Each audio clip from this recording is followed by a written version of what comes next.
Okay, everyone. Why don't we get started? It is 3 minutes after 2, and folks are still joining the session, so I appreciate that. Again, my name is Jason Haremza. I'm a planner with Genesee-Finger Lakes Regional Planning Council. You are here at the Fall Local Government Workshop, special track on Wayne County shoreline flooding and resiliency. This is the third session of that track. I think many of you have joined us for the sessions 1 and 2, so welcome back and welcome to any newcomers. I'm just going to go over a few logistical details and then hand it off to our partners at Syracuse University, New York Sea Grant, and I don't think anyone from Cornell is with us today, but Genesee-Finger Lakes is a junior partner in this endeavor. And so we appreciate our partners on this project. And today we're joined by Barbara Kendall from New York State Department of State as well. So a big thanks to everyone, and I'll let them introduce themselves a bit later. Just a reminder, we ask that everybody please remain on mute during the presentation. Feel free to use the chat room function to ask questions. We'll have plenty of time for questions and answers and discussions, so please do not be shy. But we will wait for any verbal questions for a couple at a couple points in the course of the presentations. The session is being recorded, and as with all of our sessions, barring any technical difficulties, we will be posting this on the Genesee-Finger Lakes Regional Planning Council YouTube channel for folks that were not able to join us today. For those of you who are local government officials and are here for training hour credit, please make sure your full name is visible as a participant, or send me a direct message in the chat room or an email so that we can be sure to verify your attendance and document those training hours for you. I think that's everything from my end. So with that, I will pass it over to Chris Dodson from Syracuse University. Thanks, Jason. And thanks again for hosting these sessions during your conference. I've shared my brief introduction slides. I think everybody should be able to see those. So this is the third, like Jason said, this is the third and final of 3 sessions that we had as part of this conference. They really represent the work that we've been conducting as part of the NOAA grant, the National Oceanographic and Atmospheric Administration, to look at the resiliency along the Lake Ontario shoreline in Wayne County. You see our partners listed here down below with the logo soup. Jason mentioned most of them. I'd also like to thank the Wayne County Department of Economic Development and Planning for being a partner in this project. Ora Rothfuss is on this call today, I believe. And also GLESA, the Great Lakes Integrated Science Assessment Program, another NOAA program that helped us with the scenario planning efforts that we did earlier this summer.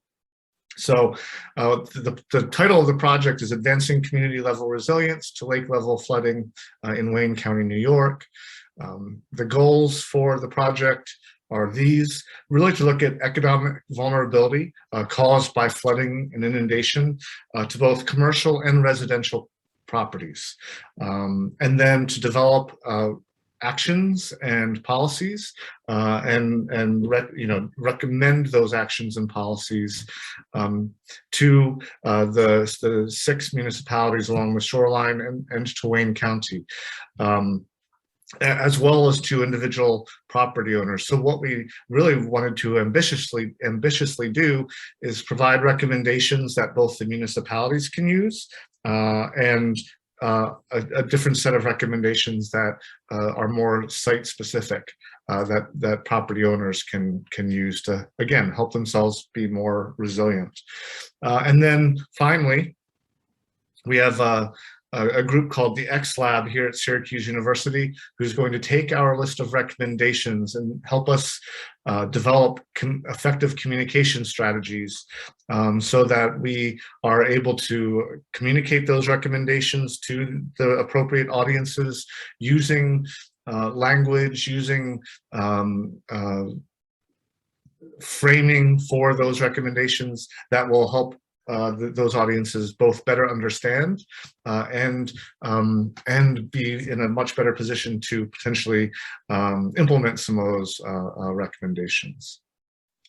So Jason did mention our speakers for today. So our agenda here, introduction, that's where we are. And then I'll pass it on to back to Jason Haremza. He's a senior planner at the Genesee-Finger Lakes Regional Planning Council, and he'll be talking about land use and policy options for these communities. Then we'll move to Barbara Kendall, coastal specialist for the New York State Department of State. And she'll be talking about community risk and resilience, the CRRA Act, and some model local laws. We'll do some Q&A, and then we have an interactive question and answer survey toward the end. And of course, we'll have a link in the chat for you to fill out a program evaluation. So please do that after today's session. So for those of you who may not have been able to attend previous sessions, I just want to give a brief review of some of what we've done, and a little shout out to Aaron Vlasic and Pete Wilcoxon from Syracuse University, part of our project team on the call right now, developed some tools for us to use and for you to use that are really great tools in understanding the dynamics and the interaction of along the shoreline of Lake Ontario and Wayne County. So this is just a quick snapshot of septic property, septic and house risk by municipality. So you see the yellow, the property, like the land, not structures, are impacted by inundation. Orange is septic, the deeper orange is house, and then the red is both septic and house are at risk if they're at or below 249 feet. Hey, buddy. And then just another screenshot that came out of their great work, looking at an example with Sodus Bay and the estimates of risk, and also breaking that out by land use.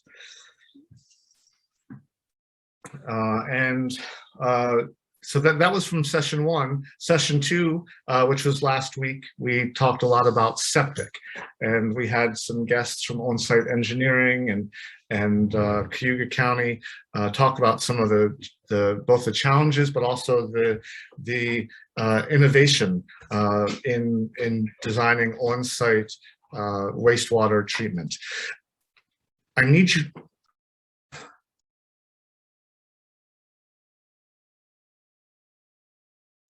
I wanted to ask you a question.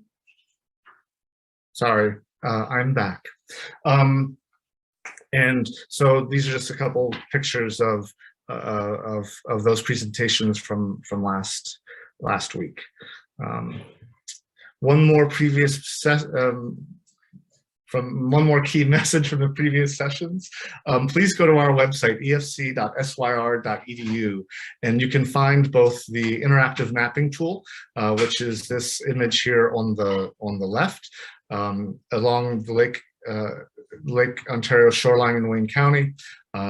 You can check things out at the parcel level.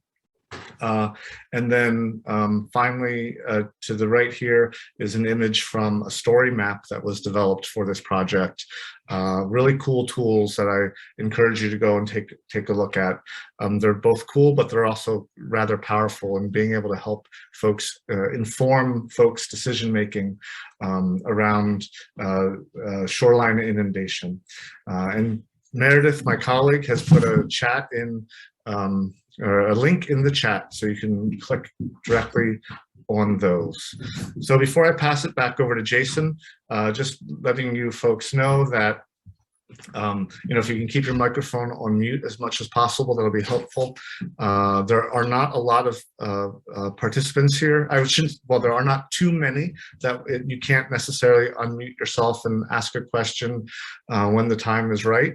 You can also drop your questions in the chat box or raise your virtual or physical hand, and then we strongly encourage everybody to participate in our interactive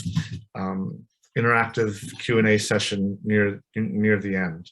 So that is everything I have to share. I will stop sharing and then Jason can move along. I wanted to give Mary Osterman, who is one of the co-principal investigators for this project from New York Sea Grant, an opportunity to chime in while Jason gets prepared.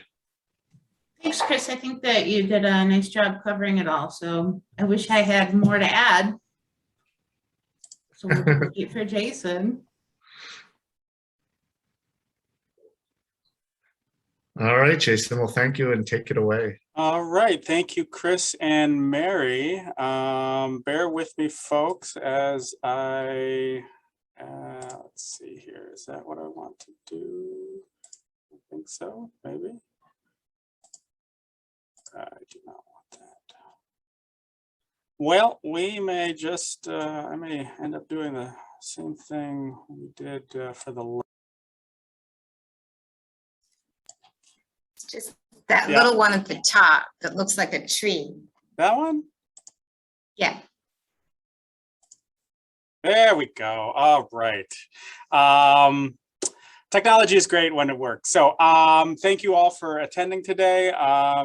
As Chris mentioned, we are a intimate group this afternoon, so please feel free to ask questions, start discussion. I am going to be presenting from my perspective as a planner with 20 years of experience with municipalities from big to small. And I've had also worked with the Regional Planning Council for a total of 5 years. So so I bring that to the table, and that's what's informing my observations and information that I'm going to share. And I saw Barbara's presentation coming up. It looks like we are coordinated nicely, so hopefully there's not too much overlap. But anyway, I just wanted to provide that background for folks. This, of course, is a beautiful shot of Port Bay in Wayne County from the courtesy of the Port Bay Improvement Association.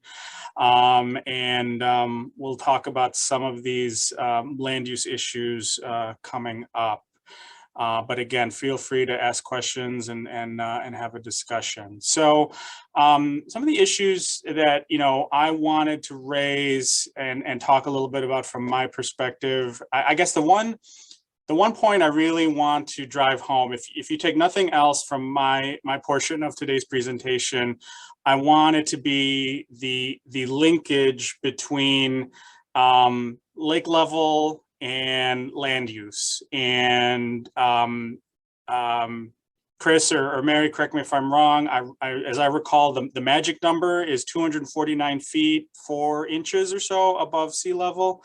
So that is a really good quantifiable elevation that you can then map on a map of your neighborhood, your community, your municipality, and craft regulations accordingly. So that's I think as a planner, that's what I want to reinforce is linking the science behind lake level fluctuation and that number that has been well researched by other folks on the team here, and linking that to your land use regulations, both regard to placement of structures, houses, businesses, things like that, and septic and sewer placement and operation. So I'm not going to read through all these word for word. You can read through this, but you know, to do an assessment in your community, and the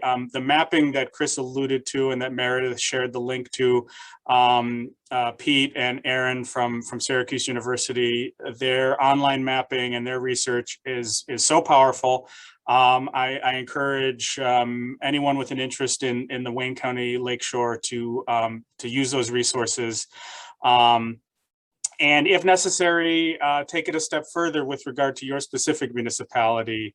But you know, a lot of this work has already been done. So what existing structures are subject to flooding? Where is the potential for new structures, either new build on vacant land, or the possibility of tear down and rebuild on an existing developed parcel? Same thing for septic and sewer, particularly septic systems. You know, Chris shared that map. I'm going to share another version of it in just a minute because it is so telling. The structure itself may not be vulnerable to flooding, but the really critical wastewater servicing of that structure is. And one thing that I learned from session number 2 last week is that if the structure may be high and dry, but if the septic system is flooded, that essentially means it's not really functioning and the structure should not be occupied. And so that to me was a key piece of information that I had not fully thought of before. And so that really can mean a much longer, you know, time period where certain structures or businesses should not be occupied, should not be operating, because the septic system is not functional because of high lake levels. Again, you know, how these various things are regulated at the local level, the town and village level. So placement of structures is typically regulated through your municipal zoning regulations. Septic systems can be regulated at the local level, and there's some good examples locally. We heard about the town of Huron last week. Or should these things be regulated at a county or regional level? A lot of the models out there are taken from lake organizations. Again, last week we heard about Cayuga Lake, one of the Finger Lakes, Owasco Lake in Cayuga County. I've found some laws from Lake George in the Adirondacks, and I was also talked about last week. And so that's, you know, these smaller lakes have a defined watershed, a geographic area where these regulations are done at the watershed level. That's a little bit different than Wayne County, where everything's draining into Lake Ontario, obviously a much bigger lake. So, you know, it's unrealistic probably to expect this at the Lake Ontario watershed level, but is this something that could be done as a consortium of municipalities? Independent of the county? Is it something the county would want to take on, or multiple counties or multiple municipalities that cross county boundaries? There's a lot of different options out there to look at these, at regulating these sorts of things from a higher level than the town or village. And then finally, again, bringing my perspective and my experience into this, the administration and enforcement resources. No matter what level the regulation is at, whether it is town or village, county, regional, or a consortium of municipalities, are there adequate resources for fair and consistent enforcement? And you know, I guess in my experience, having worked for, again, municipalities large and small, doesn't matter. It happened with all of them and everything in between.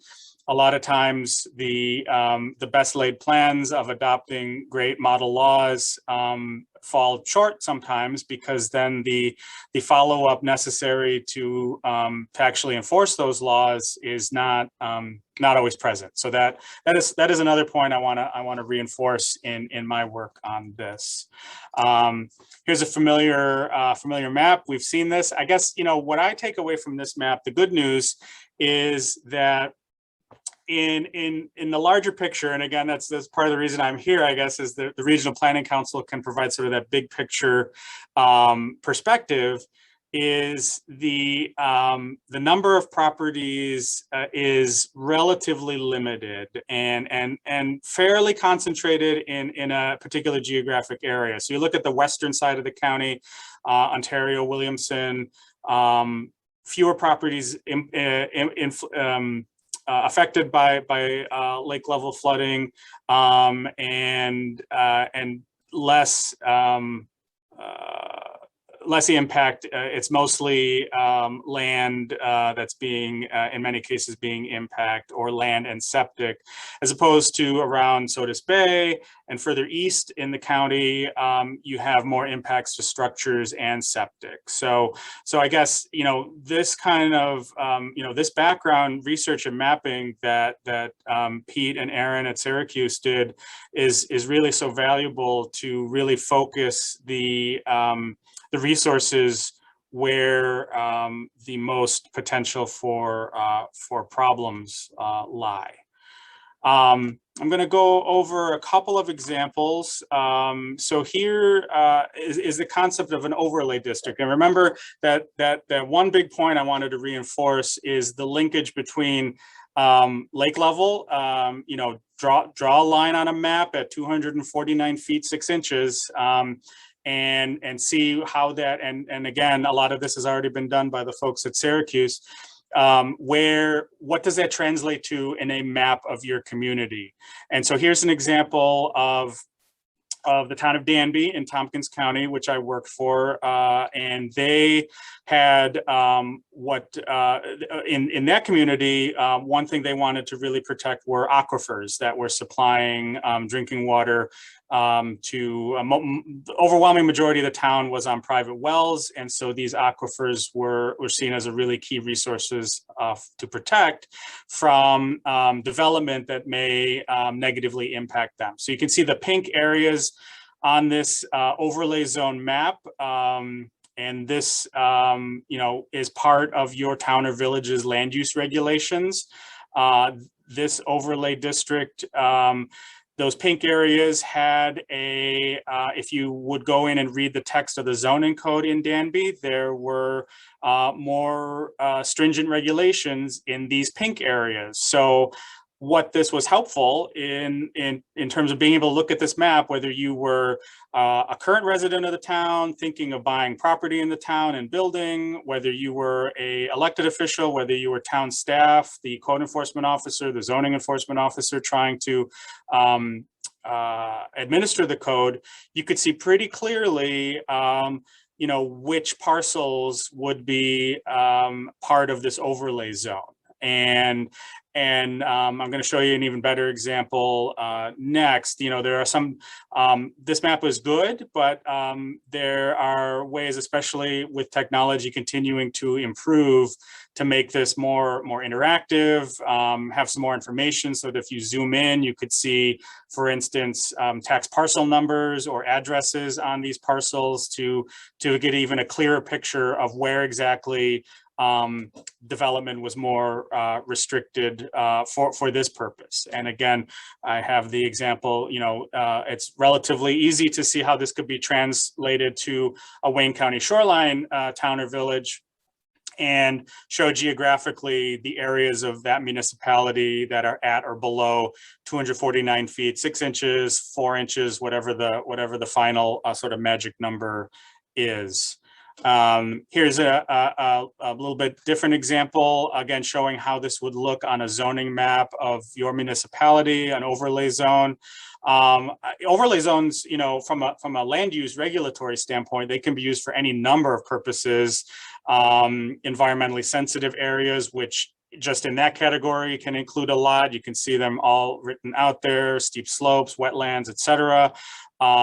They can also be used for scenic views. This is a community actually from Wisconsin that wanted to protect this ridgeline, particularly important feature in their municipality. You can use it for historic areas, hamlets, main streets, etc. But in the context of the Wayne County shoreline, you know, certainly a valuable tool for making that linkage between the science of the lake level fluctuation and actual land uses on the ground. So here is the zoning map of the village of Sodas Point. Very common. This is very typical what zoning maps look like. You know, I'm happy, you know, my research into this is incomplete at present, so I'm very happy to be updated or corrected. But you know, based on what I see on this very, very typical zoning map, I'm not seeing any references to overlay districts. And so, you know, the very sensitive areas of the point here itself into the bay are zoned R residential without any discernible differentiation between other residential areas in upland portions of the village. So, you know, again, just based on my observations as you know, that bigger picture regional perspective, looking at something like this, here would be an opportunity for the village to update their zoning code, their land use regulations to reflect and acknowledge the much greater danger of inundation in an area of the village like this compared to areas of the village further west and higher in elevation. We're going to see some pictures that I'm sure folks in Wayne County are very familiar with.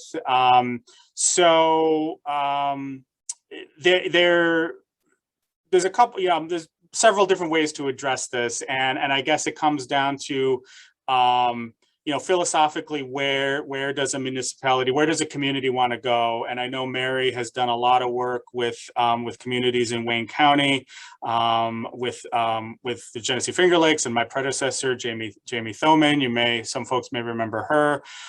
So I know a lot of this work has been done, so bear with me if this is repetitive, but you know, this is where coming in from my perspective and seeing images like this and thinking about, you know, one potential tool is elevating these structures above that magic number, that 249 6 inches.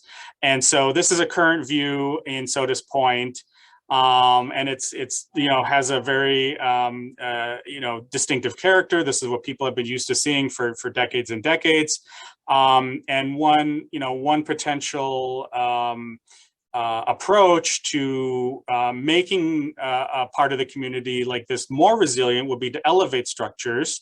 Now, of course, this is an extreme photo. You know, this is not what you would see in Wayne County in terms of elevating structures. This is an example, I believe this is from coast of Texas. However, I put it out there as a visual image just for folks to consider.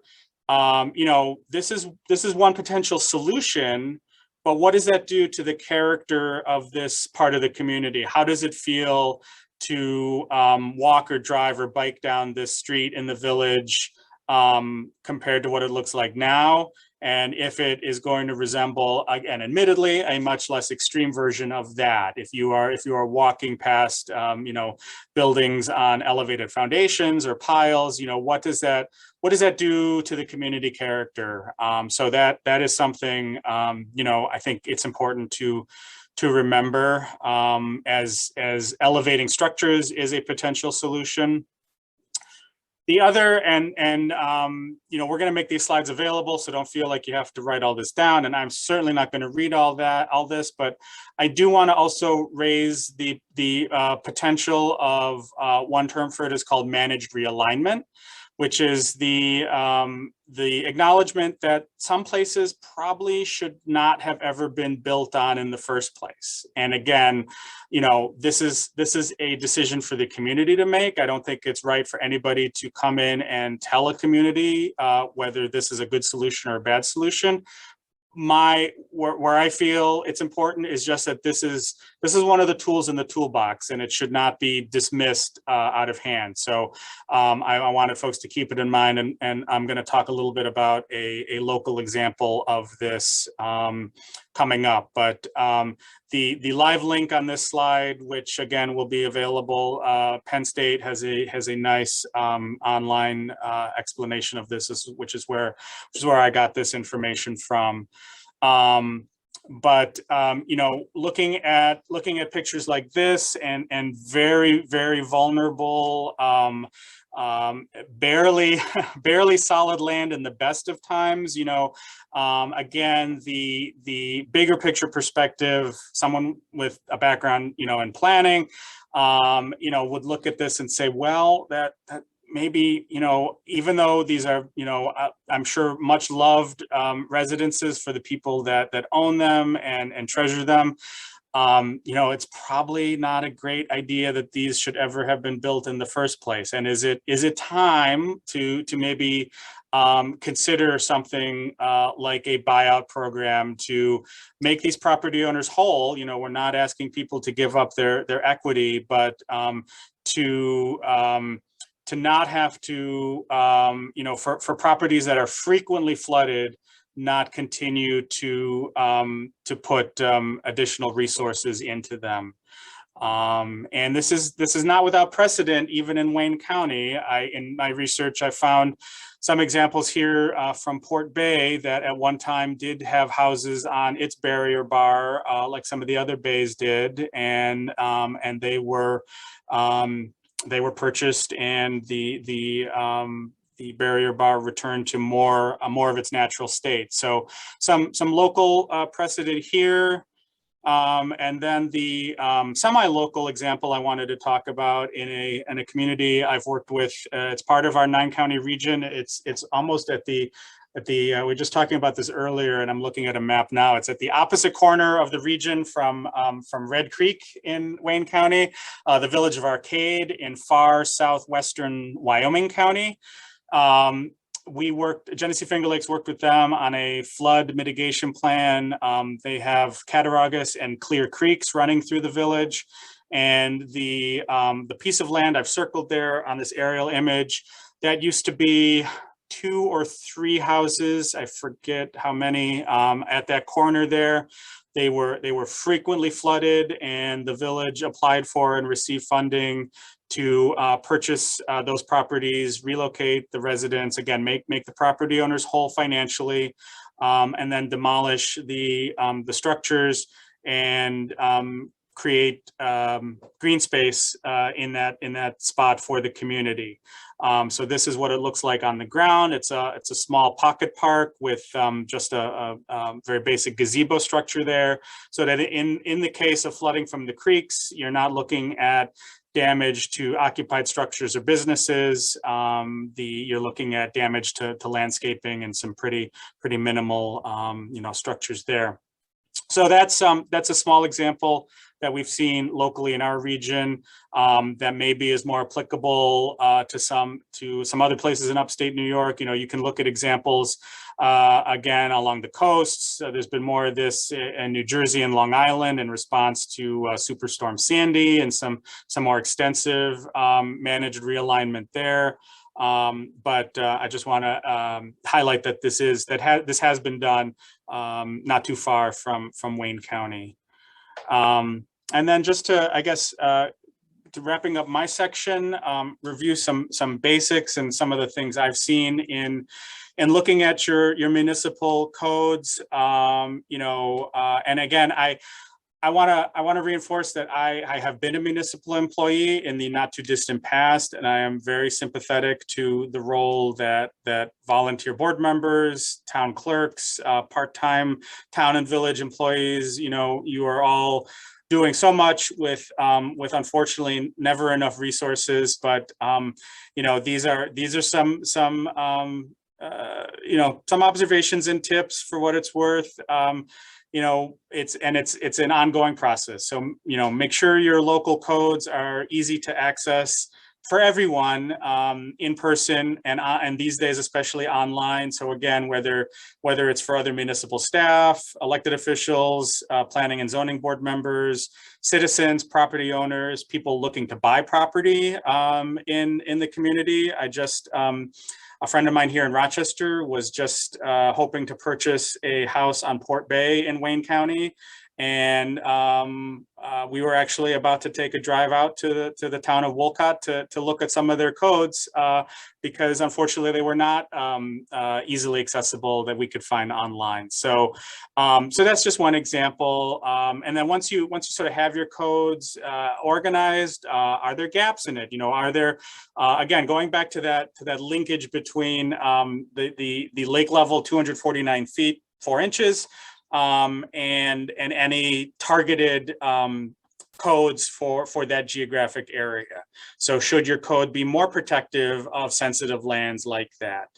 Are the maps that are related to these codes, your zoning map with any overlay districts, are they clear and accessible? Large paper printouts accessible in person, and then high resolution online so that you're able to zoom in and see details of specific parcels, because that's what anybody looking to invest in your community is going to want to see. How is this going to impact this particular parcel? And then, as I mentioned before, a community discussion about administrative resources. When you're adopting potential new codes, include the village and town clerk, include the code enforcement officer and the zoning enforcement officer, who are often the same person, but not always.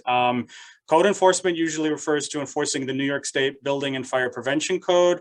Zoning enforcement officer is the local zoning and land use regulation. And oftentimes that's the same person, and they are often tasked with enforcing these two very different sets of regulations. So include them in part of the discussion, because they are going to be the ones where these model laws will again, where the rubber will hit the road. That is about it from my section today. One of my favorite quotes is, and now more than ever, because we're all doing so much remotely, there is a danger to that. The most dangerous place to design a community is at a desk. I really encourage everyone to get out in person and observe and experience the community that they are working with or working for. There is my information, and with that, I think I will stop sharing. Feel free to ask any questions in the chat. I'm going to turn it back over to Chris now briefly, and thank you very much. Thank you, Jason. So next up is Barbara Kendall. And while we get her screen up and visible for everybody, are there any quick questions for Jason?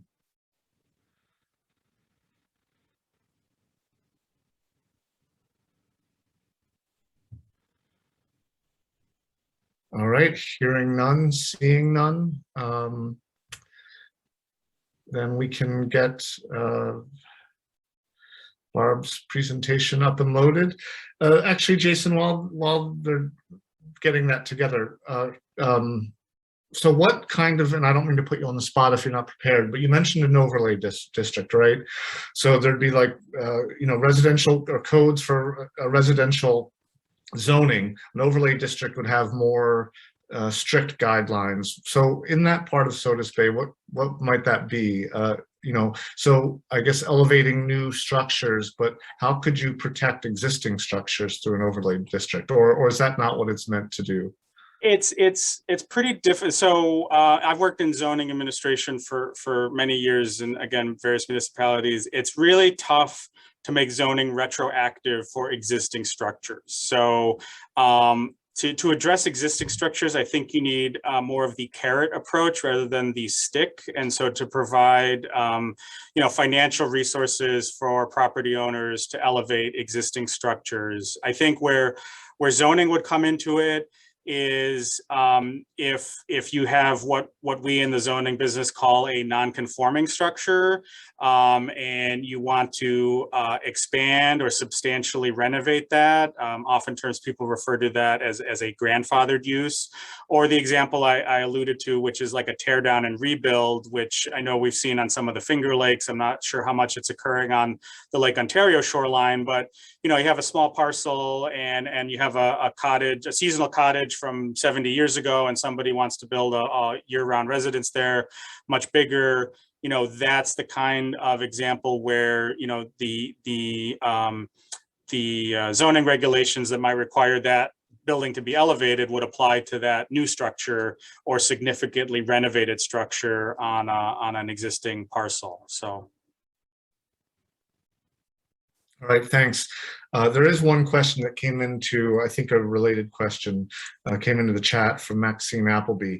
How should an LWRP, and I think she means maybe local waterfront revitalization plan, reflect overlay issues, and what planning projects could be included?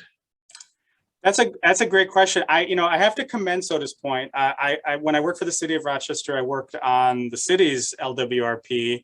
I was really impressed to see the village of Soda's Point use because the village, I think, is so lake oriented. They use the LWRP, the local waterfront revitalization plan, which is a state process for waterfront communities.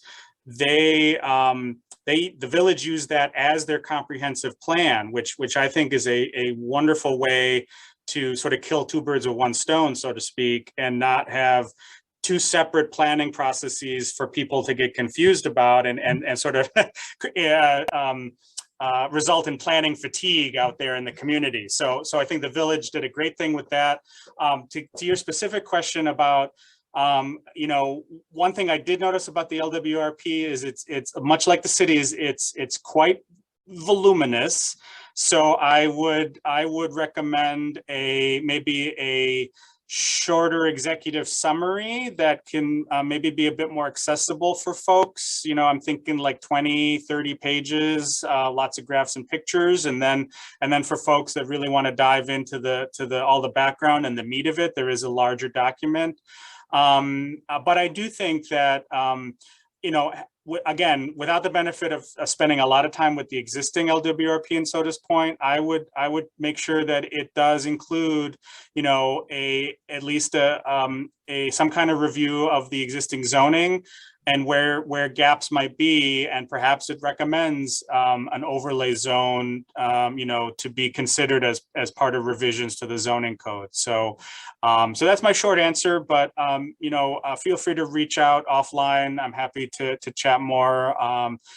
Me and my colleagues at Genesee-Finger Lakes. I know Wayne County Planning is fantastic. I'm not sure Aura is with us today, but Chris mentioned Aura Rothfuss from Wayne County Planning. I'm sure you know the folks at the county, but anyway, that's my answer to that. I hope that was helpful. Chris? Yeah. I'm Barbara. The Local Waterfront Revitalization Program is my program at Department of State. So that's what I do with communities every day. So I'm glad that Meredith asked that question. And I think some of the things that were going through my head were, I'm not sure if the angle you were going towards was the overlay district. I've seen communities use the LWRP area is usually a subset of the municipality, unless it's a small village, and then it could be the whole village. But for towns, it'll be an area along the waterfront, and the overlay district could be used to be an overlay for the local waterfront revitalization area, which is the area delineated in the LWRP, and that's a way that that tool can be used along with the local consistency review law, which is required. And Jason mentioned, having the zoning in the LWRP. It's required to have a review of all the local laws that will implement the LWRP, because that's how the LWRP is implemented. It's not just a plan, it's actually a regulatory document that has coastal policies in Section 3 and is implemented by local laws. So an overlay district and a good zoning law are good ways to implement that LWRP. Thanks, Barbara. So I guess now you have the floor, and we can all see your slides. So Maxine says thanks for your further explanation. So why don't we just get kicked off with your presentation. So again, this is Barbara Kendall from Department of State Coastal Resources Specialist. Hi, great. Thank you. Thanks for having me. I've done a number of different things in my career. I've worked for Dutchess County down south of Albany for a number of years for cooperative extension and in the community planning section and the Environmental Management Council. And I've also worked for DEC, New York State DEC, and I'm now at Department of State since 2012 with the Local Waterfront Revitalization Program, as I mentioned. And also earlier in my life, I wanted to mention that on my town of Dover, I was on the Conservation Advisory Council for a number of years, and I was 5 years on the zoning board and 7 years on the planning board. So I've had a lot of experience on those local boards, and I recommend anybody do that has the time to go to evening meetings, because I really learned a lot about local land use planning by doing that. So I would like to talk today about the Community Risk and Resiliency Act of New York State and what it requires, and then also model local laws, which is one of the tools that was developed under CRRA, is what we call it, the Community Risk and Resiliency Act.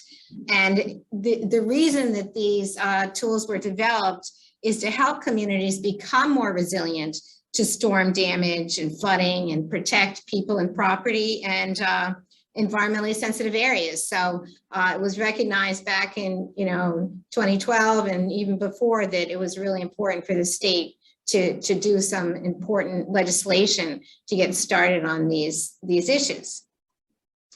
So I pressed it down here. Maybe I have to press my mouse. There we go. So the Community Risk and Resiliency Act of 2014 was then amended in 2019 by the Climate Leadership and Community Protection Act. And I'm just going to turn off my video because it helps with bandwidth. Can everybody still hear me? Yes. Okay, okay, thank you. So the Community Risk and Resiliency Act was then amended in 2019. What it requires is sea level rise projections to be developed. DEC did that. They were adopted in 2017. The second thing is the model local laws to increase resilience, and Department of State and DEC worked on that together. I'm going to talk more about that in detail in a minute. It requires major permit applications demonstrate that they've considered climate change in Uniform Procedures Act permit programs, such as a wetland permit or stream disturbance permit. It requires that applicants for specific funding programs administered by the state consider sea level rise, storm surge, and flooding when they apply for those funding programs, apply for grants. It adds mitigation of sea level rise, storm surge, and flooding to the Smart Growth Public Infrastructure Policy Act criteria for any programs that flow out of that program. And it authorizes DEC to require that mitigation of climate risk to any natural resources. So any permit programs, public infrastructure or services, disadvantaged communities or private property not owned by an applicant. So they can require mitigation of climate risk whenever they're dealing with permit programs and approvals for those particular sectors. And then finally requires development of guidance. And I'm going to talk about that next. So 4 guidance documents were developed. The 5th one is the model local laws, which I'll talk about next. But these guidance documents are technical guidance documents that were developed over a couple of years and include a lot of really good information. So the New York State Flood Risk Management Guidance, guidance for smart growth public infrastructure assessment, using natural measures to reduce the risk of flooding and erosion, and then estimating guideline elevations. These are all available on DEC's website at that link at the bottom there, energy102559.html. So I encourage you to take a look at those. The funding programs, as I mentioned, these are the ones that are required, the applicant is required to consider the sea level rise, storm surge, and flooding when they apply for a grant. It's pretty extensive. The Water Pollution Control Revolving Fund, Drinking Water Revolving Fund, my program, Local Waterfront Revitalization under Department of State. What we do is when somebody applies to develop a local waterfront program, they have to do a risk analysis in the inventory and analysis that they're doing of their community, and we provide them the tools, spreadsheets, and guidance of how to do that. Open space acquisition through parks and DEC, ag and markets, the Agriculture and Farmland Protection Program, landfill closure assistance, coastal rehabilitation projects under DEC, and then open space project and maintenance agreements under state parks. So there's a lot of programs that do require the consideration of resiliency. So now I want to talk a little more about these model local laws, and this is, you know, where the rubber hits the road at the local level. And Jason, you mentioned this a few minutes ago, how important local government is. You know, decisions are made every day about millions of dollars worth of property. I always thought about that every time I was at a planning board meeting, making decisions. You know, really important people are involved in those boards and important decisions.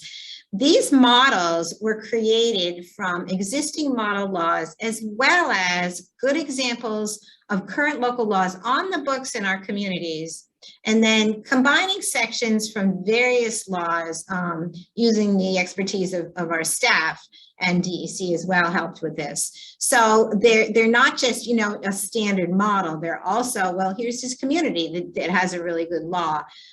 They're adapted for local use. So basically there's brackets where you can plug in the name of your community, the name of the particular board that would do the approvals. And then they can either be, you know, sections taken to update your existing laws, say an amendment to zoning, or you can use the entire model for topics that aren't currently addressed. It's a big document. It's over 400 pages, a lot of information here, which is why, you know, I'm glad that I was asked to do this presentation. It's about the 6th or 7th one that I've done, because, you know, it's a little overwhelming to look at this, what is in this document. Well, it has 5 chapters. The first one is basic land use tools for resiliency, which is zoning, setbacks, subdivision, site plan review. The second chapter is wetland and water course measures, which also includes things like setbacks and buffers, but also a whole law related to water course. Third one is coastal shoreline protection measures, which relates very directly to Lake Ontario shoreline. And I'm going to talk more about those. 4 is management of floodplain development and ways that you can, you know, increase protection on your floodplains and beef up your local flood damage prevention law. 5th is, the final one, is stormwater control measures. And each chapter has an introduction and that gives a background on that topic and definitions and other reference documents. So it's really, you know, a comprehensive resource document. Each one of the model local laws includes a title, background, and purpose, which, you know, you need in every local law. It also includes information about that particular subject, what the benefits are for the community, more references, and then compares it with other approaches in the model local laws. You know, should we do a site plan review, or should we amend our subdivision law? You know, sometimes those kind of comparisons. And then usage, which existing laws in your community and sections in those laws should be amended by this particular example? Or is it a whole new law that we recommend you adopt for your community if you don't have one? And then it talks about where that one was adapted from, if it was from municipality, or sometimes other states or programs were used. And then the actual local law language is then provided. So now I'm going to talk about some examples from the different chapters. So the first one is basic land use tools for resiliency. And some of the ideas in this chapter include waterfront overlay district, buff overlay district, minimum lot size and coverage. And Jason, you already talked about these overlay districts. I was basically going to say the same thing you did, that they're a really good resource and a tool to use to overlay the zoning law. Doesn't change the underlying district provisions in that zone, but adds additional provisions in your important resource areas. So every chapter, all 5 chapters use that tool, the overlay district, in the model laws. The waterfront overlay district is, the purpose is to improve water quality and prevent erosion. It comes from the town of Saugerties on the Hudson River. It establishes a requirement for site plan approval and standards for review for anything that's proposed within 150 foot from the river. So there's a minimum 150-foot setback. A shoreline vegetated buffer strip is required, and steep slope setbacks. Those are some of the types of things that are used in that example. The 1.1.3 waterfront bluff overlay district is a little more comprehensive. So the first one is a couple pages. The waterfront bluff is 8 pages. So, there's really a whole menu of options here, depending on your community and how deep you want to get into it. So the bluff overlay district is used in hazard areas, should be coordinated with the CHA program if you have one, coastal erosion hazard area. And this one was also actually from a Hudson River community where they have a lot of bluffs in that area as well. Site plan approval is required for listed regulated activities, which could be varied according to your community. And then the minimum lot size and coverage, for these two, the community would amend the height, bulk, and area regulations in your zoning law to increase the minimum lot size and regulate impervious surfaces. So this idea is to reduce development in your flood-prone areas to allow the natural landscape to absorb more floodwaters. And I just wanted to mention, when I was on the planning board, we always, we're asked the question, well, do we have the authority? We'd ask each other, we have the authority to do this. But through the zoning enabling statutes in New York State, local governments have the authority to limit development in the floodplain on the basis of risk to health, safety, and welfare. So that's the basis for a lot of these provisions, and it's based in what's allowed in our zoning statutes. So another part of the model local laws, chapter 1, is subdivision and open space development. The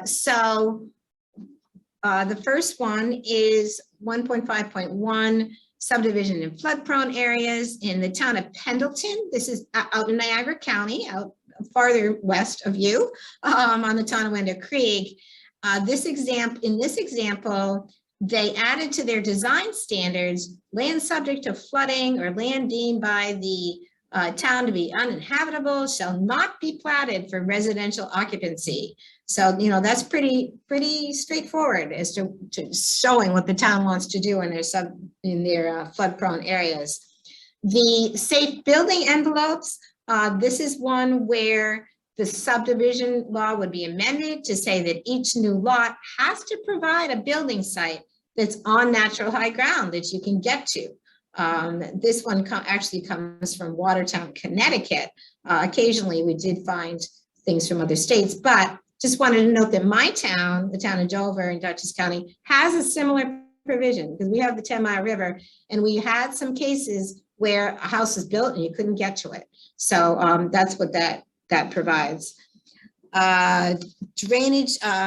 Drainage improvements is these little sketches on the left show where the subdivision law would specify that the drainage easement has to be either on the back of the lots or sides of the lots, so that you use the natural landscape to direct the drainage, which makes a lot of sense. But this is making sure that the developer does that from the very beginning in the subdivision plot.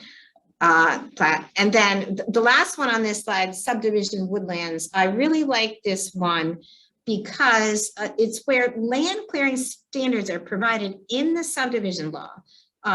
This comes from the town of Corning, New York, in the Finger Lakes, and it requires evaluation of woodlands to determine the extent to which they should be designated as either open space or buildable lands.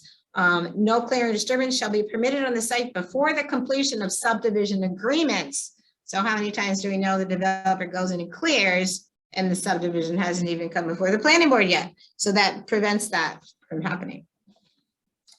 Okay, and then the next group is some more ideas for subdivision and open space development. These are cluster subdivision ideas, which some communities have been doing in a while, at least in my neck of the woods, where there's lot yield calculations so that it removes the vulnerable lands, the streams, floodplains, wetlands from development, and then allows more clustering on other portions of the property, kind of an incentive to the developer to preserve those areas. And then the disclosed environmental constraints addresses the case where buyers are not always informed about the hazards on that particular property that they're looking at. So the municipality can require that the subdivision plat shows the presence of flood hazard areas right on the plat, or require that the deeds have a covenant to notify buyers of the existence of flood hazard areas. So that's right in the subdivision law that those things are required. Wetland and watercourse protection measures is the next chapter. And this includes a range of approaches. In the beginning of the chapter, it has a chart comparing 10 different municipalities and how they've approached wetland and watercourse protection. So they range from simple things like wetland setbacks. The first one is from the town of Ulysses, New York, is the model local law example. And they start with 50 feet for streams and 100 feet for wetlands, which is similar to what New York State requires. But the law also states the planning board may increase the setback from streams and wetlands by up to 50% if they determine it's necessary to protect water quality or minimize erosion and sedimentation. So that gives the planning board the direct authority in that law to do what they think is right based on the natural resources. And then here's an overlay district for wetland conservation. And then the last one is a local freshwater wetland law. If a community is really interested in getting a handle on wetlands, that's a comprehensive law that they could use to do that. Also in wetland and watercourse protection measures is setbacks, zoning standards, another overlay district. If you didn't want to get into a whole new law, there's another use of the overlay district, and my town actually has something like that. We have a stream corridor overlay district where there's additional provisions, for example, for hazardous waste and storing industrial materials is prohibited in that overlay district area. This is example. This slide gives an example of how to create that stream protection setback. So it shows within your local law, you could have a diagram just like this showing that there should be next to the stream, you have a stream side zone where most of the trees would be kept. The middle section is actively growing forest where thinning would be allowed. And then the outer section near the buildings would be native, woody and herbaceous vegetation is encouraged, and native grasses are allowed. So this could be spelled out in the law, and all these zones allow for filtering of the water and filtering out of pollution before it gets to the stream, and also reducing erosion. And the municipality can make those widths based on their own local conditions. The next chapter 3 is coastal shoreline protection measures.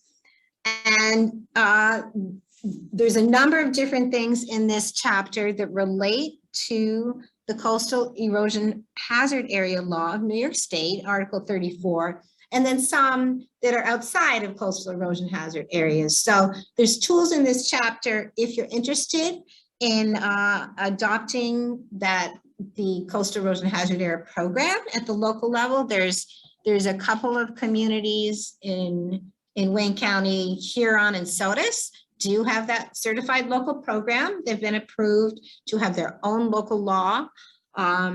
And that in this document provides that local law if your community was interested in that. And then DEC also requires an annual report and some other things if you want to be in that program. But that local law, includes definitions for natural protective features, which are important for erosion and flood control and habitat along our shorelines. That includes nearshore areas, bluffs, dunes, beaches, marshes, and wetlands. And whenever possible, those features should be used to ensure the long-term health of the waterway rather than building hard structures. So research has shown over long term that we should try to be encouraging protection of those natural protective features. But the law does allow, a process whereby the applicant can show that it's necessary to put in a hard structure if none of the other measures can be used. So then the shoreline protection outside of coastal erosion hazard areas, this actually comes from the town of Hamlin, which is a regulated CHA community. So they have one of the first law, the coastal erosion hazard area law, but they also decided to adopt an overlay district in other parts of the community outside of the CHA area and along their streams that requires a shoreline development permit. So, they recognize that these areas are important as well. And it requires a 100-foot vegetative buffer, and septic systems have to be set back 150 feet. So it also coordinates review with the local waterfront revitalization program in Hamlin.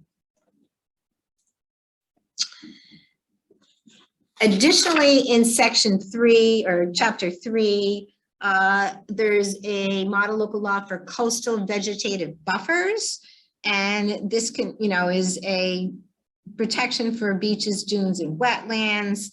The models adapted from the town of Coxsackie, New York, also include some ideas from the Rhode Island Coastal Zone Council. You can see this graphic on this slide that's showing a suggested 50-foot buffer left with vegetation to help with reducing the erosion on that bluff.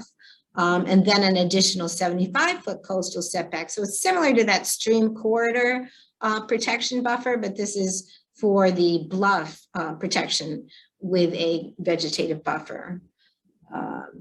And then design standards for dune walkovers. I think this is probably mainly for Eastern Lake Ontario. The model local laws have a design standards in a model local law. And this is because the hard structures such as dune walkovers starve the adjacent areas of sand and don't allow for natural movement of sand. So the law spells out where there should be design standards, where public access should be used instead of private. But if it is necessary to have a walkover, there's design standards such as height, width, boardwalk spacing, and configuration of the vertical supports are spelled out in that local law.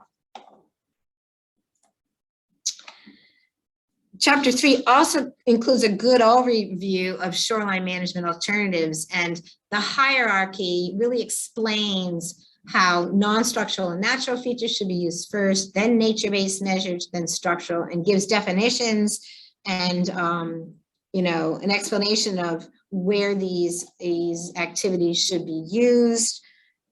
Then there's a special permit alternatives analysis, local law, that was developed by the state agencies and also some language from the town of Brookhaven.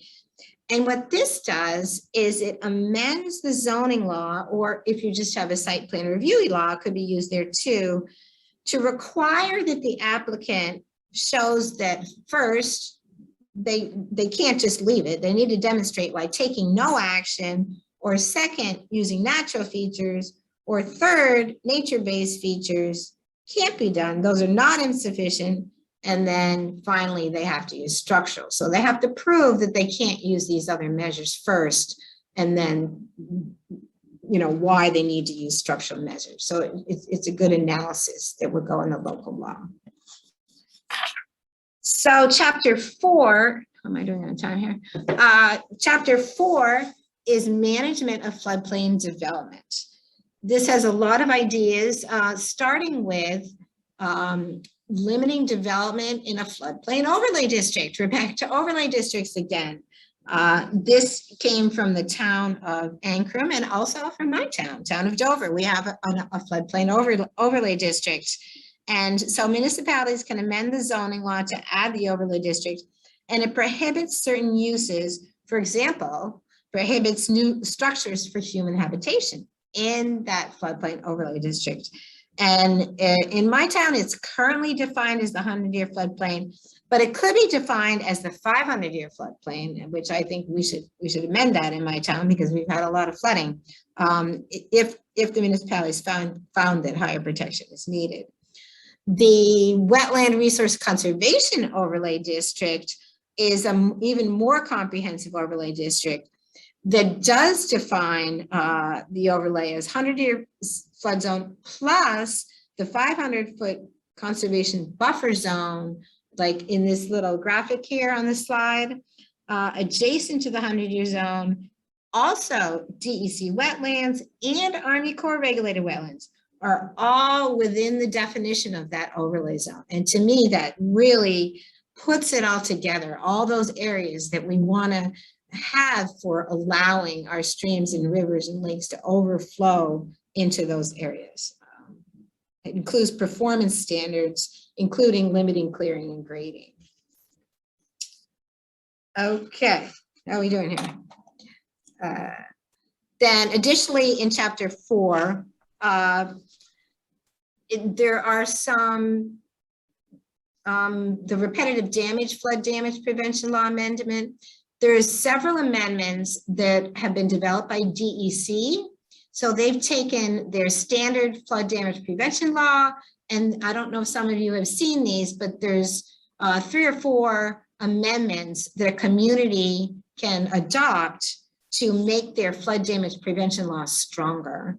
So the 4.3.4 is amending the definition of substantial damage so that it also, as well as just a structure would equal or exceed 50% of the market value of the structure before the damage occurred. It also allows for 2 separate occasions during a 10-year period at which the cost to repair equals or exceed 25% of the market value. So it makes it a little bit,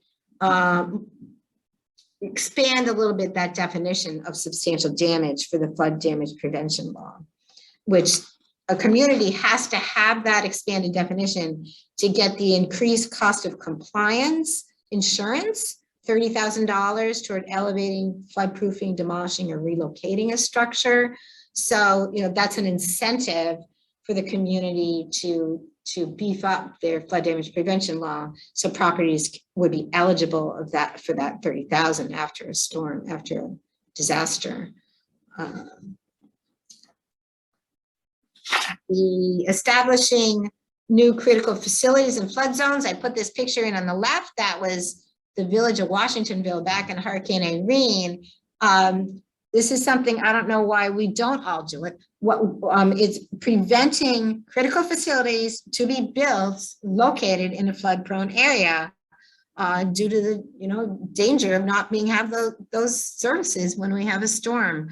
The model is adopted from the town of Wappinger, which is in Dutchess County. So it's spelled out right in the law that those facilities cannot be built in the floodplain.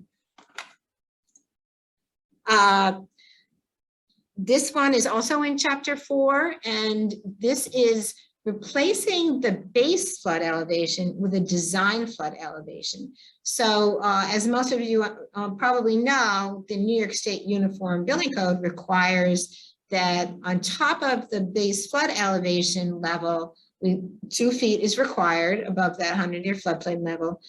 But the design flood elevation can replace that base flood elevation that's on all our firm maps that FEMA did many years ago. And the community can use, has to justify it, but different things can be used. The 500-year floodplain, any extra height added, areas that have been known to flood for many years, historical deficiencies in your FEMA firm maps. And then if climate-informed science, if studies have been done, sometimes developers do them, and it shows where additional height should be added to those floodplain areas. So those are ways, bases for increasing that design flood elevation. And the building code allows for that. Then the final chapter is green infrastructure and stormwater management. This has several different provisions that help regulate steep slopes and provide erosion control, which, as we know, is one of the main areas where water quality problems happen, is erosion of steep slopes that aren't protected or are ripped up by development. So 5.1.2 is adapted from the city of Newburgh, New York, and refers to the New York standards and specifications for erosion control, and is incorporated in the zoning law with additional standards for erosion control. 5.1.3 is adapted from the town of Owasco, and in this one, a steep slope development permit is required in this overlay district, another overlay district, which is defined as 15% or greater, but the community could vary that depending on what you feel is the percentage that applies to your community. And then the last one, stream and erosion and sediment control with stream corridor management. It applies to submission of an approval of the stormwater site design plans. It requires those stormwater site design plans, even in a community that's not a regulated MS4, municipal separate storm sewer community, and applies to 500 square feet or more of soil disturbance, except agriculture. And then more than 10,000 square feet requires an erosion control plan. So this is even stricter than what the state and DEC require, but an example, a community can use this if they have a lot of steep slope problems. Then finally, the last 2 examples are the updated model local laws that DEC has developed for Stormwater Phase 2 program communities. I don't know if any of you are regulated MS4 communities, but just so you know, these haven't been released yet as far as I know, but they add one model that has special provisions for impaired waters and enhanced phosphorus removal watersheds. And then the second one is a model stormwater law. In other words, this stormwater law is required for MS4 communities, but the community resiliency option includes additional provisions like definitions for green infrastructure and riparian buffer, talks about climate change and resiliency in the findings and purpose. And the stormwater pollution prevention plan has to identify slopes greater than 15%, those 500-year floodplains and mature forests. So it adds more natural resource protection within that stormwater law when the stormwater plans are being reviewed. And then it explicitly requires the green infrastructure planning process from the New York State Stormwater Management Design Manual, right in this local law, and some riparian buffer ideas as well. So, you know, this non-MS4 communities could use this as well if they're interested in incorporating these climate change and resiliency ideas into a local stormwater law. Finally, not all solutions require local laws. There's property acquisition, home elevation programs, as Jason showed some pictures of that. And then participation in the community rating system. We haven't talked about this, but some of your communities may be in this program. I didn't get a chance to look up if any of you were, but you can get points for having a local program with different elements, including stronger local laws. And then that allows the community to reduce flood insurance for the residents in their community that are in the floodplain area. And then finally, public education is always good. All right, so that's the end of my presentation, and this is our contact information. This presentation was developed both by my Office of Planning and Development, as well as the Division of Local Government Services at Department of State. Thank you. Thank you, Barb. Do we have any questions for Barb?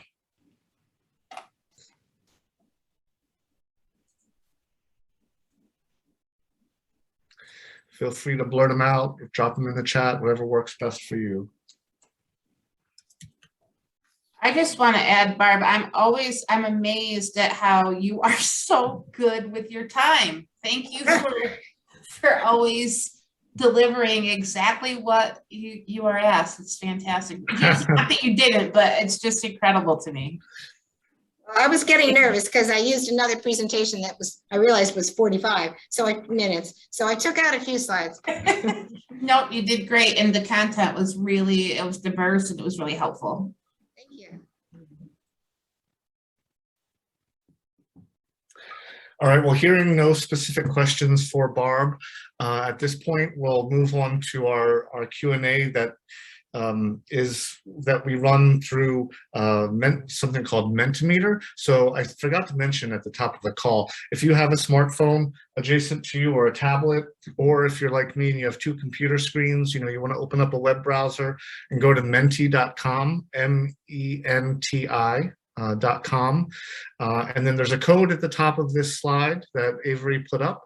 And then you'll enter that code, and we'll be asking questions, and this is going to be the interactive piece where we hope to hear from you guys, because these recommendations that we'd like to develop as part of this project are in part coming from the people who participate in these workshops. So really appreciate you taking a little bit of time to familiarize yourself with this software and getting your number entered in, and then I'll pass it off to my colleague Avery, who will ask us all a few questions. In the meantime, though, I see Rewa has a question. Is there a record of which communities have adopted or are in the process of adopting the laws that Barb outlined? So I guess, is there a place where we can look at where these model laws sit? You mean, well, I did give the website for the model local laws document itself, the 400-page document. That's on our Department of State website under, it's either under resources, I think it's under resources, under Department of State, Office of Planning and Development, or Community Infrastructure, Department of State Community Infrastructure. Your question, I've gotten that question before. Do we know who's adopted them? And we don't really have a way of tracking which communities have adopted these laws that are in the resource. I wish there was, because I've gotten that question before. So, if anybody has a suggestion, our state is so diverse. Every community has a different zoning law, a different, how it is. So it's hard to figure out a way. I'm thinking we could work with the New York Planning Federation or maybe organizations such as Genesee-Finger Lakes to figure out a way to find out. But if anybody has any ideas, just let me know. Just to quickly add on that, I agree with Barbara. I mean, your question is great, Riwa. It's something I've struggled with for doing this 20 years now. Technically, I think local laws are, municipalities are supposed to file them with the Department of State, but I know that relies on town and village and city clerks to do that. And having worked for local municipalities, that's not always consistently done. So there is no, to my knowledge, like Barb said, there is no tracking of who's adopted what local laws. Yeah, I was mainly asking because we at New York State Water Resources Institute have been tracking flood preparedness for communities. And one of the metrics of preparedness is probably the adoption of a lot of these model laws. And yeah, something that we could think about or talk about in the future, I guess. It sounds like a good intern project to go through the Department of State website as Jason said, they have to file their local laws, but it'd be time intensive, but that you could comb the website for the ones that were adopted. So.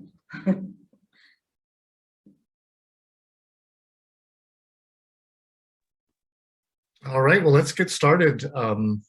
Avery, if you wouldn't mind moving us through. And for those of you who may not have gotten on to Menti yet, there's still some time. And we've dropped the link into the chat as well. Yeah, so as Chris mentioned, the code is at the top of the screen. Once you are logged in, if you want to give this slide just a thumbs up, as some are here in the corner, just to show the number of folks who are participating. So wait just a second. And if you did not log in yet, feel free to do so anytime throughout this interactive survey. So we'll get started. So the first question asks, do you live in a waterfront community? And if you've attended either of the two previous sessions, you will recognize this question, but we just like to get a good idea of who is participating today.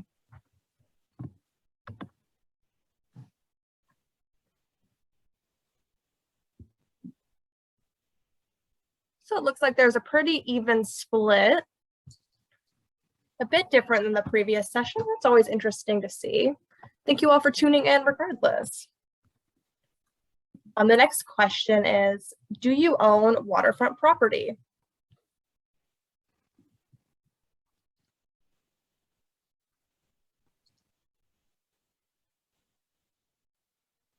So it does look like the majority do not.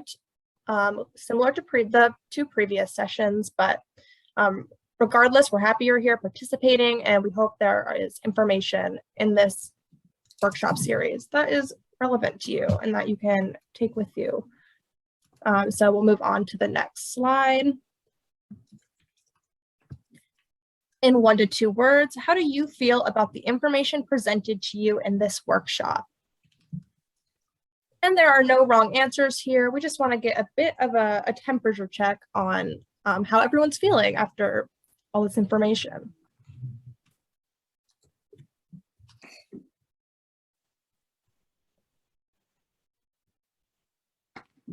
So I see there are lots of options. We're feeling hopeful, a bit of toe dipping going on, thorough, a lot of good stuff here, a good overview. Give just a few more seconds in case anyone else would like to submit an answer. See good information, ideas. And if there are no more submissions, then we will move on.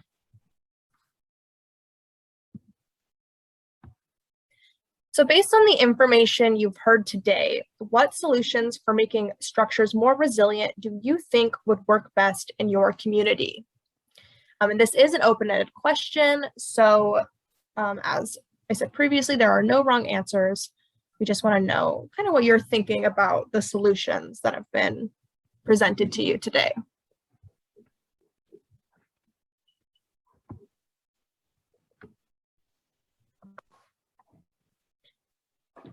So we see funding for structure elevation.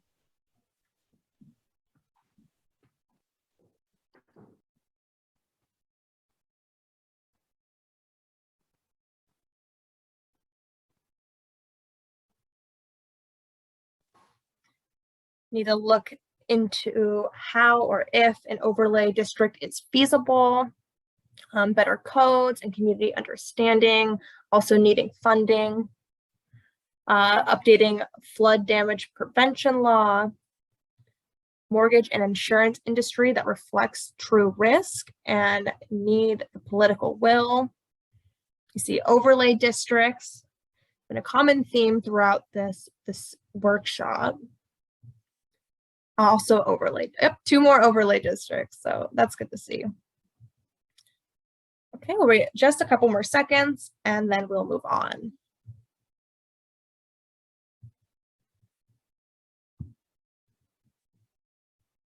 Oh, not going to do that, okay.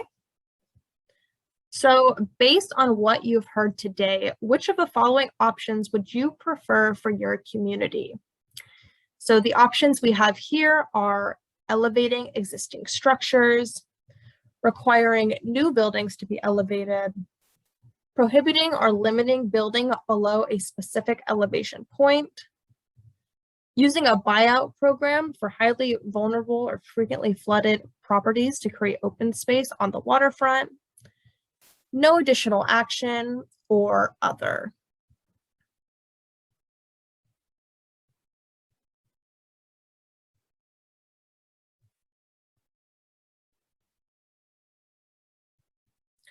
So far it looks like we've been pretty even split between prohibiting or limiting new buildings below a specific elevation point, also using a buyout program.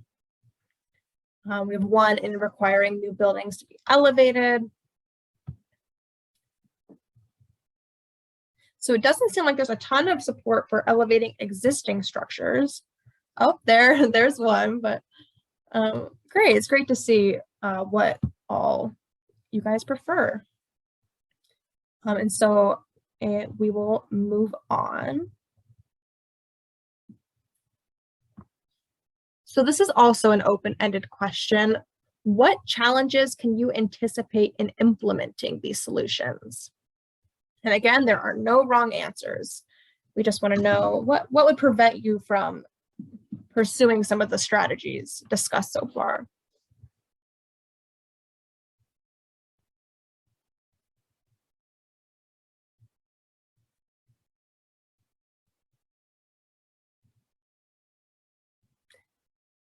And it takes a bit to type, so I'll give you guys a bit longer to respond. So perceived property value issues, lack of community buy-in, possible misinformation or fear. Very interesting answers. Lack of understanding, funding, and political will. Hard for communities to accept changes to current practice. So kind of that community buy-in aspect. Short-term perspective.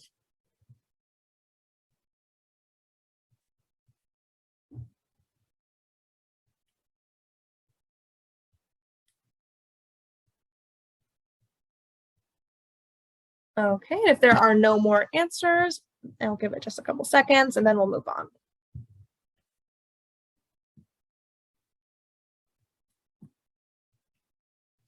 So this is a ranking question.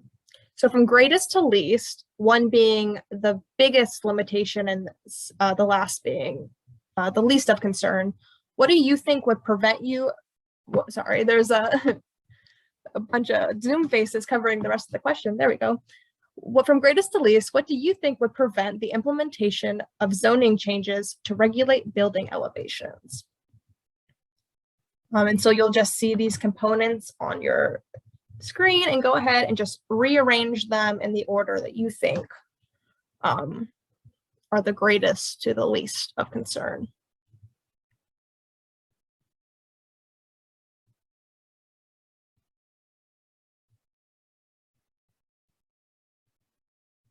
And the options here are financial constraints, red tape and lack of government coordination, lack of municipal capacity to implement, not enough information, competing priorities, lack of community support, and lack of property owner support.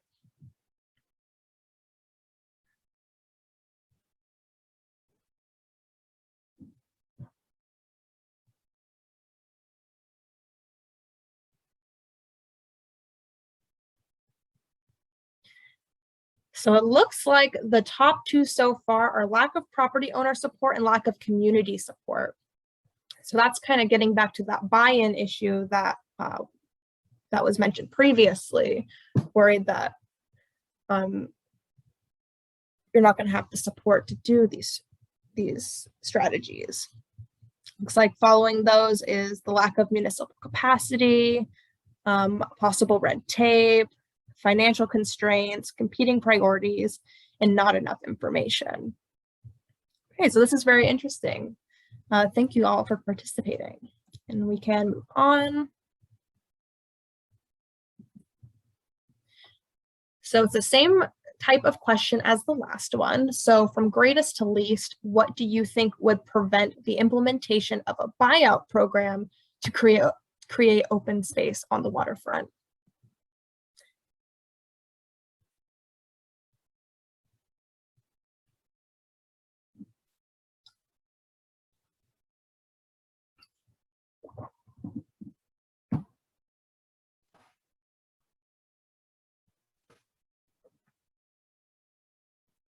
And the options here are the same as the last question. So financial constraints, lack of government coordination and red tape, lack of property owner support, lack of community support, lack of municipal capacity to implement, competing priorities, not enough information.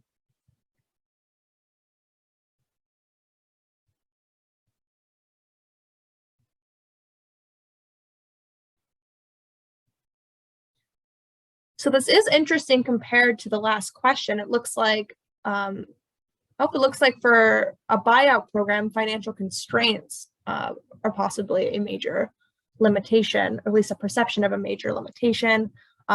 Following that, lack of property owner support, lack of community support. So also similar to the last question.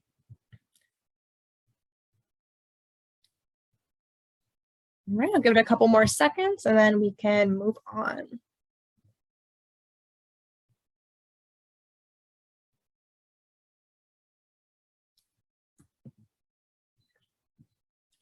Okay, for this question, we ask, who or what do you think should be involved or consulted for developing local land use planning tools in your community?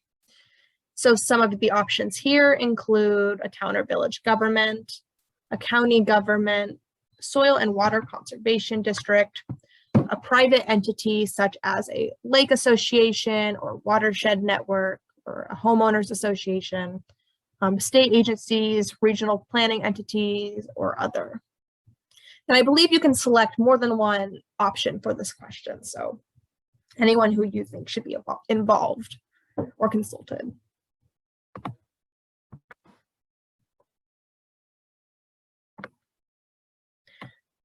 So it looks like, similar to some of the themes running in this workshop, it looks like some of the top answers are town and village government or county government. So keeping things largely at the local level, or at least having some of the major decision makers be at the local level. Following that, we have a regional planning entity, a soil and water conservation district, followed by a private entity, and then state agencies. Okay, so very interesting. And we can move on.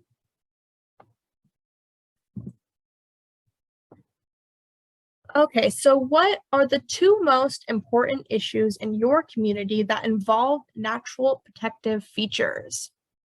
So you may recognize some of these from Barbara's presentation today. So the options include bluff erosion, beach erosion, dune erosion, shoreline flooding and erosion, floodplain management, and wetland protection.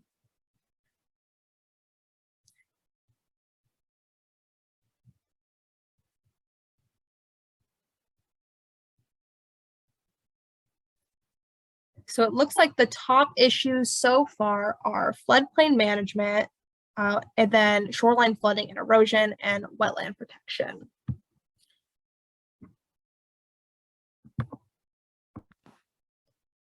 We also see one more for shoreline flooding and erosion, and then one for bluff erosion.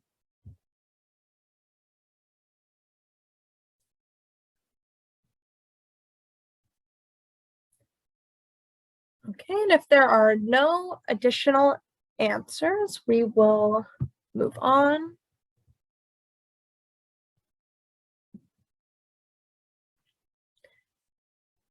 All right, so this question asks, which local land use tools do you think you would suggest for your community to manage your important natural protective features?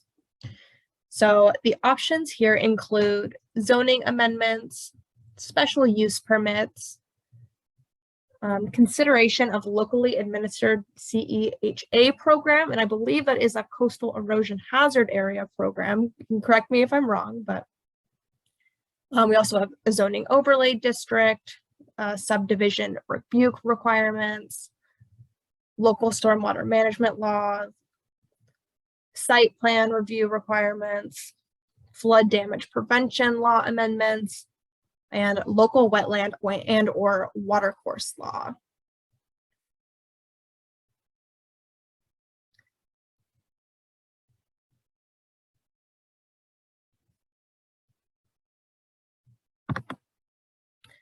And it looks like so far,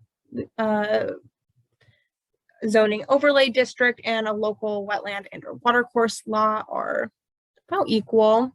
We also have, following that is subdivision review requirements, followed by site plan review requirements and flood damage prevention law amendments. And then it looks like the least answered ones are zoning amendments, local stormwater management law, special use permits, and then consideration of locally administered CEHA program. So we appreciate your responses, and if there are no additional answers, then we will move on.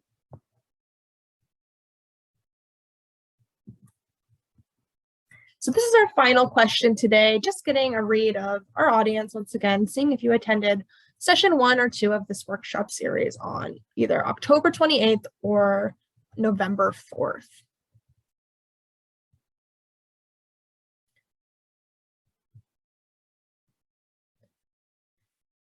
So it looks like the majority of you have, but we also welcome our new faces and appreciate you joining us today.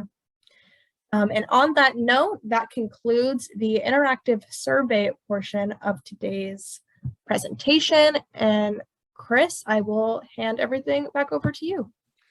Thanks, and then I'll hand it over to Jason if he's got any final thoughts. So I thank you, Avery, for facilitating that. I want to thank both Jason and Barbara for presenting today, and for the rest of you for participating in today's workshop and the previous ones.